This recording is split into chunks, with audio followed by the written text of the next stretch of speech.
Halo semuanya, hari ini kita akan belajar mengenai struktur array.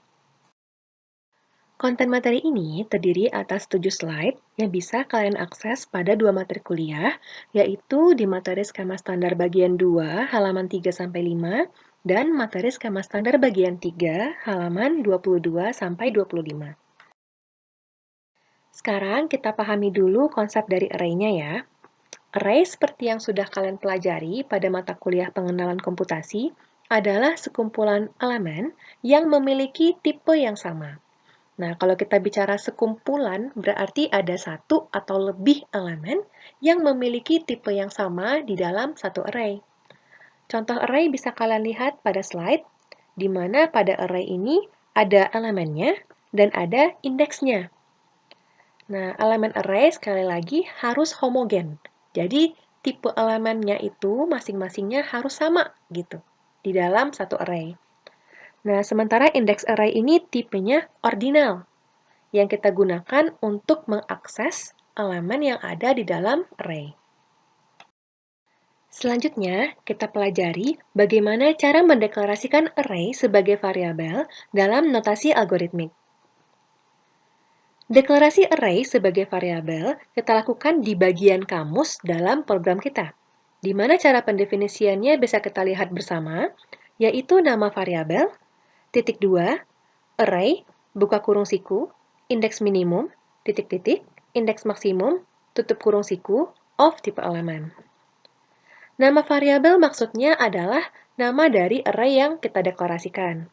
Indeks minimum adalah indeks terkecil dari array yang kita buat, indeks maksimum adalah indeks terbesarnya, dan tipe elemen adalah tipe dari elemen yang mau kita masukkan ke dalam array. Dan di sini juga di-highlight ya, bahwa pada notasi algoritmik, indeks bisa dimulai dari nilai berapapun. Berbeda dengan beberapa bahasa pemrograman seperti Python, di Python, indeks dimulai dari nilai 0. Sementara di notasi algoritmik, indeks bisa dimulai dari nilai berapapun. Setelah mendeklarasikan array, kita perlu tahu bagaimana cara mengakses elemen yang ada di dalam array menggunakan notasi algoritmik. Caranya adalah tuliskan nama variabelnya, lalu indeksnya, di mana untuk indeks kita tuliskan dengan tulisan yang agak lebih kecil dan letaknya di bawah tulisan nama variabel. Ini adalah contoh deklarasi array yang akan kita akses, yaitu array tab, di mana indeks minimumnya adalah 1, indeks maksimumnya 100, dan tipe elemennya adalah integer. Dan ini adalah contoh cara mengakses elemen di array tab ini. Contoh pertama adalah output tab 5. Artinya, program ini akan menampilkan elemen yang berada pada indeks kelima dari array tab. Contoh kedua adalah X, panah ke kiri, tab 1 ditambah tab 6. Ini artinya, variabel X akan diisi dengan nilai penjumlahan antara elemen yang berada pada indeks ke-1 dari array tab dan elemen yang berada pada indeks ke-6 dari array tab. Contoh ketiga adalah tab 9, panah ke kiri lalu 9. Ini artinya, elemen yang berada pada indeks ke-9 dari array tab akan diisi dengan nilai 9. Nah, semuanya sudah paham ya bagaimana cara mengakses elemen yang ada di dalam array. Oke, kita lanjutkan. Pada saat membuat dan menggunakan array, mungkin kita tidak perlu mengisikan seluruh elemennya dengan nilai, dan hal ini kita kenal sebagai array yang terisi sebagian. Contohnya bisa kita lihat pada slide. Pada array ini, elemen hanya diisikan pada indeks ke n-min sampai dengan indeks ke n-min plus 3. N-min plus 3 di sini kita sebut sebagai NF atau nilai efektif. Dan akibatnya, elemen yang berada pada indeks ke n-min plus 4 sampai dengan n-max akan dianggap tidak terdefinisi. Oleh karena itu, kita tidak boleh mengakses elemen yang berada pada indeks ke n-min plus 4 sampai dengan n-max. Sejauh ini, kita bisa mendeklarasikan array dan nilai efektif secara terpisah, seperti contoh di slide ini.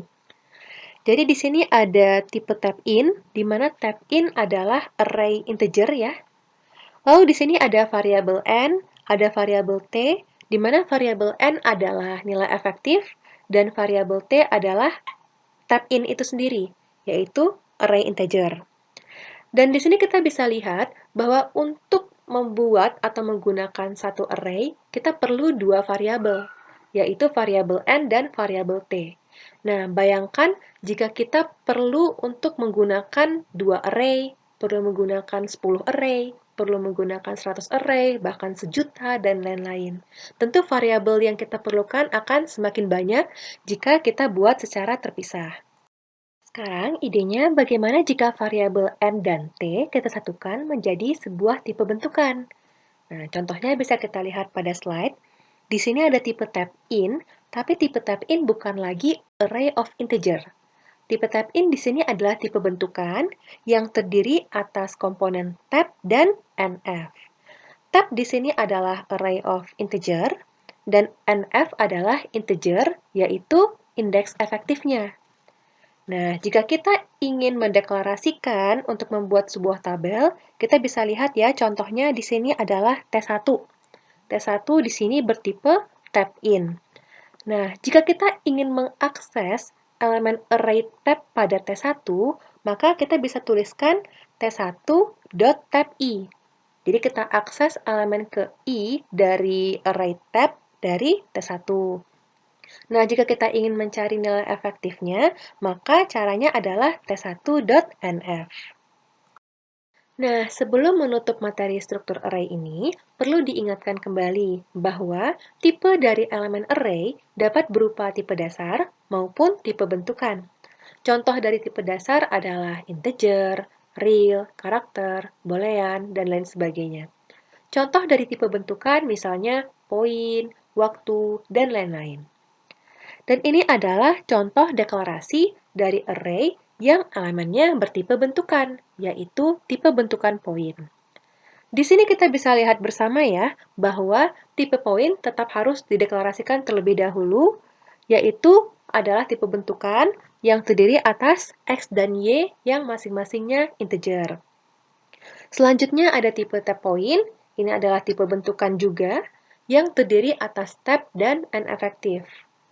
Dan di sini kita bisa lihat ya, bahwa tab adalah array of point, di mana point adalah tipe bentukan.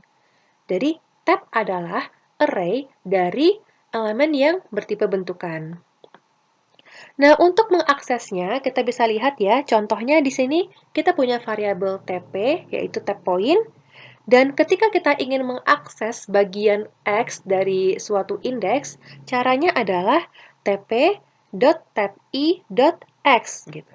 Jadi maksudnya adalah kita akses bagian X dari elemen ke I gitu ya, dari array tab pada TP. Nah, jika kita ingin mengakses Y-nya, berarti tp.tabi.y. Jadi kita akses bagian Y-nya dari elemen ke I dari array tab dari TP. Nah, jika kita ingin mengakses n efektifnya, caranya sama saja ya seperti sebelumnya, yaitu tp.nf.